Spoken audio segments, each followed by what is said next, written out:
Այո, այդ տուգանքների կիրառումը իրականացվելու է, երբ որ արդեն ազգային ժողովի կողմից հավանության կարժանանա, մի քանի մեխանիզմ է լինելու եւ գումարային տուգանքի, այսպես ասած, այդ չափն էլ որոշակի տարբերություն իր մեջ ունենալու, մի դեպքում դա առհասարակ չվճարողներին է վերաբերելու, մի դեպքում դա վերաբերելու է այլ մարդու տոմսային պրոդուկտով վճարում անողին եւ մի դեպքում վերաբերելու է փաստացի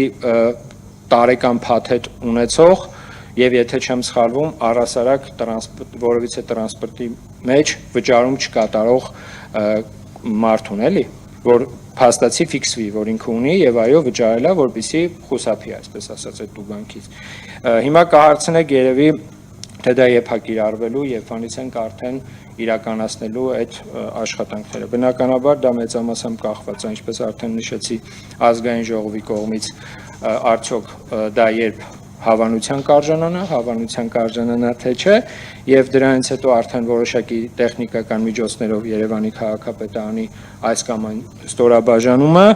արդեն կիրականացնի այդ տուգանքի մեխանիզմը եւ ես նորից վերադառնալով իմ խոսքին էլի մեր խնդիրը նա չի որ մարդկանց տուգանենք եւ այսպես ասած բերենք շակերտների մեջ ասեմ էլի օրինականության դաշտ մեր խնդիրը այն է որ եթե կա որևիցե տեսակի ծառայություն ապա այդ ծառայության համար պետքա վճարել որովհետեւ եթե օրինակի համար դուք յուրաքանչյուր ամսվա փետրվարի 20-ից հետո օրինակ չվճարեք էլեկտրաէներգիայի համար տուն գնալով կպարզեք որ օրինակի համար լույս չունեք դա էլ է ծառայություն դա էլ մեկ այլ տեսակի ծառայություն է հիմա եթե դուք կարող եք վստահաբար ասել որ օրինակի համար գազի, հեցի եւ ջրի վճարները իրոք արդարացված են եւ ես դրա համար վճարում ես մի քիչ կներեք կկասկածեմ էլի ում վերահսկելու